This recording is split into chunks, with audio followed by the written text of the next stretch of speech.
Hey everyone, my name is Wedge and welcome back to Kaladesh preview coverage. In case you missed our first video covering all the craziness over the past day or so, you can see it right here. Click this link, so easy.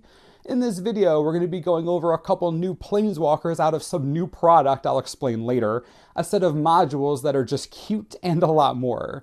We have so much to go over, so let's get right into it. And if you enjoy our Kaladesh preview videos, be sure to hit the like button. Helps out a lot.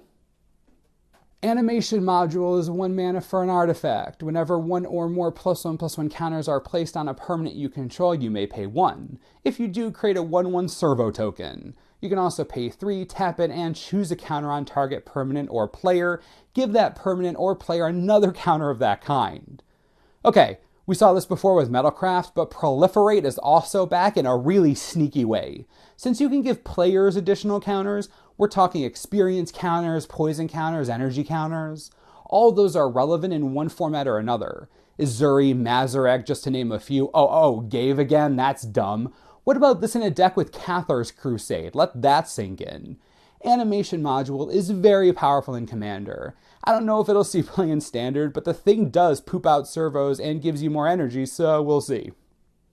Decoction Module is 2 mana for an artifact. Whenever a creature enters the battlefield under your control, you get an energy counter.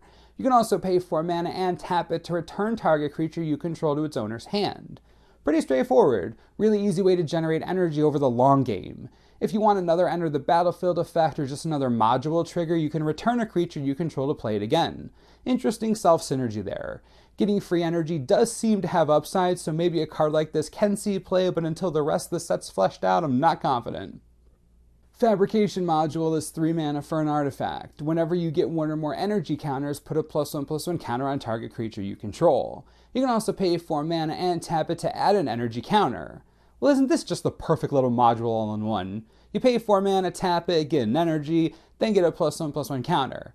If you have the Animation Module, then you can pay 1 and get a 1/1 servo token. If you have the Decoction Module, then that 1/1 token is going to trigger you getting an energy. Get an energy, the Fabrication Module puts a +1/+1 counter on a creature you control, then you pay 1 again, so on and so forth. Gotta love combos. The modules are hilarious and effective even when they're by themselves. I like it. Bomat Bazaar Barge is 4 mana for a 5/5 vehicle with crew 3. When it enters the battlefield, draw a card. This is an interesting vehicle. It has immediate value in letting you draw a card, which means you don't need to be able to crew it right away to get something out of it.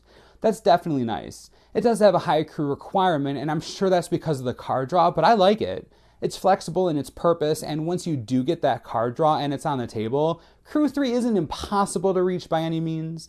If you need to bash in with something, I see no reason why it shouldn't be this, again, after you've already gotten the card advantage from it. Demolition Stomper is 6 mana for a 10/7 vehicle with crew 5, and it can't be blocked by creatures with power 2 or less. I mean, Lupine Prototype can actually crew this thing by itself, so that's definitely going to be a thing, right? Like it has to be a thing, I'm telling you.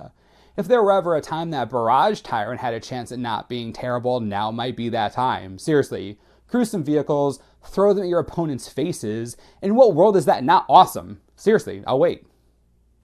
Wisp-Weaver Angel is 4 of anything and 2 white for a 4/4 angel with flying. When it enters the battlefield, you may exile another target creature you control, then return that card to the battlefield under its owner's control. Everyone, say hello to the Fixed Restoration Angel. You get the same blink type effect without being completely busted beyond reason.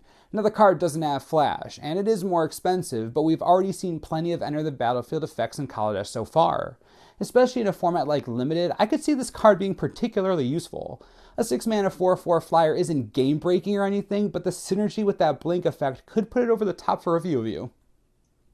Essence Extraction is 1 of anything and 2 black for an instant. It deals 3 damage to target creature and you gain 3 life.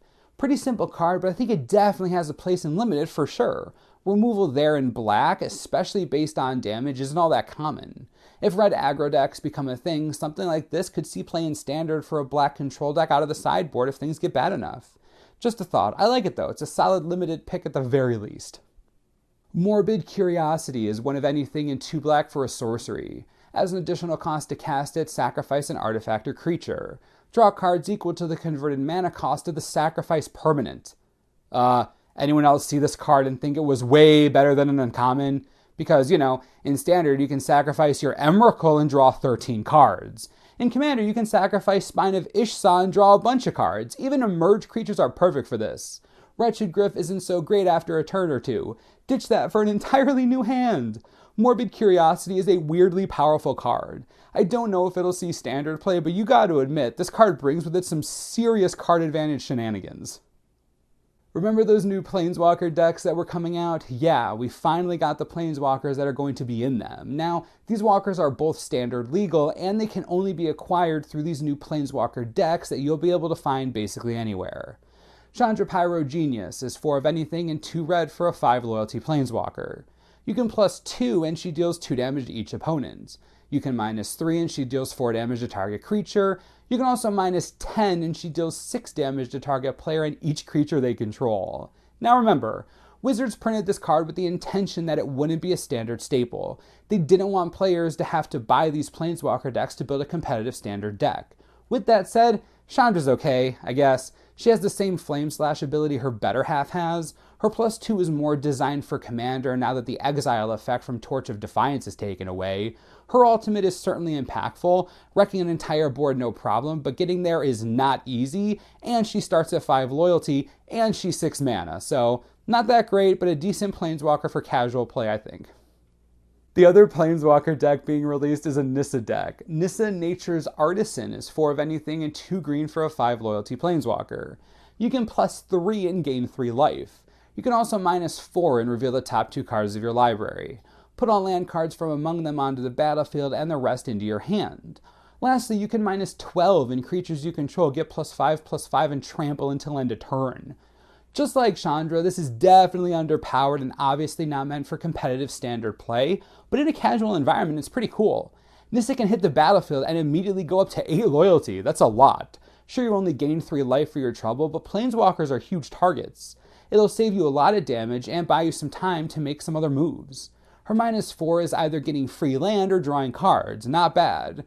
And her -12 is overrun on steroids. I'd probably never use it because the -4 is so good, but hey, it's there. Not a terrible card, but definitely meant for casual play over Standard competitiveness. Madcap Experiments is 4 mana for a sorcery. Reveal cards from the top of your library until you reveal an artifact card. Put that card onto the battlefield and the rest on the bottom of your library in a random order. The Experiments deals damage to you equal to the number of cards revealed this way.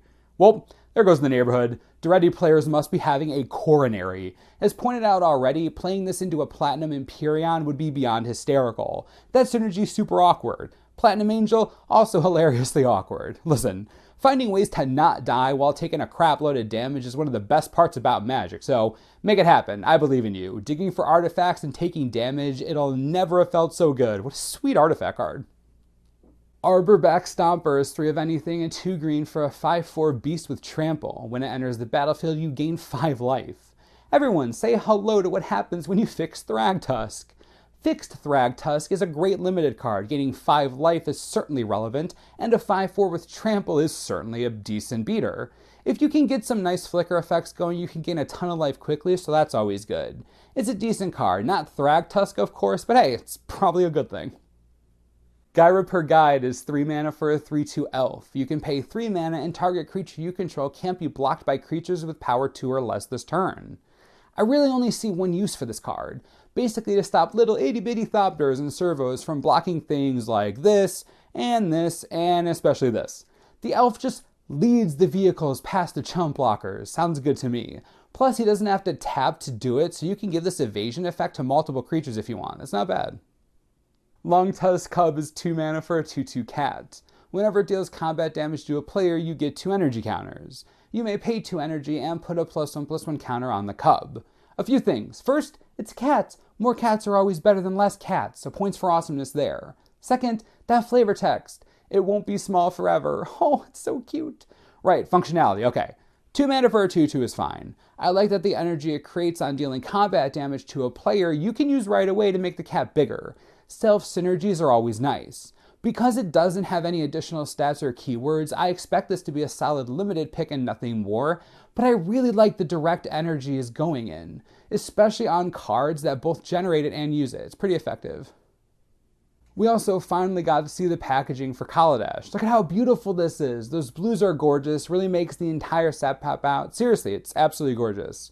What's interesting are the booster packs. Look at the characters on them. We have Saheeli, we have Chandra, we have Dovin Bane, but who are the other two? They do not look friendly, just saying. Also, another fun fact, the pre-release pack contents have been revealed. In addition to what you normally expect, you'll get a little make-your-own Thopter insert. So for all of us who couldn't be at PAX, this is especially nice. I'm excited to create my own little Thop friend. Also, a portion of the pre-release box turns into a little dice storage treasure chest. Oh, it's so cute. Is it weird that these little things excite me more than the packs themselves? 'Cause they do. Look how cool they are. The last piece of news we're covering today is the Game Day Championship playmat. As with every set, Wizards shows us what you get if you win your store's Game Day. This time around, boom, Nissa on Kaladesh mat. Now, I think the mat's really pretty, especially with all that aether flying around everywhere, but I can't be the only one confused as to why this is Nissa and not Chandra, right?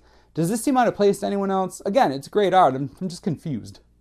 Another day of preview coverage down, Kaladesh is really looking just absolutely insane. This is beautiful, complex, with great mechanics, powerful cards. It's everything I want in a set. So what do you think? Now that we're all caught up with previews, how are you feeling? Is this a set that you're going to want to open up? Are there cards in here that you want? I gotta know what you're thinking. What are you excited for? I need to know. As always, subscribe for the latest and most reliable Kaladesh spoiler information you could ever need. This is the Manosaurus, I'm Wedge. Thanks for watching, we'll see you next time. This video is brought to you in part by TCGplayer.com. If Kaladesh has you smitten as much as it has me smitten, then you're going to want to know that you can already pre-order boxes if that's something you're into. If your local area is more expensive, TCG Player is pre-ordering Kaladesh boxes for $98 right now. It may go cheaper, but again, if you're in an area that's charging over $100 a box, TCG Player could be a cheaper alternative for you. So click the link, help the channel, we all win.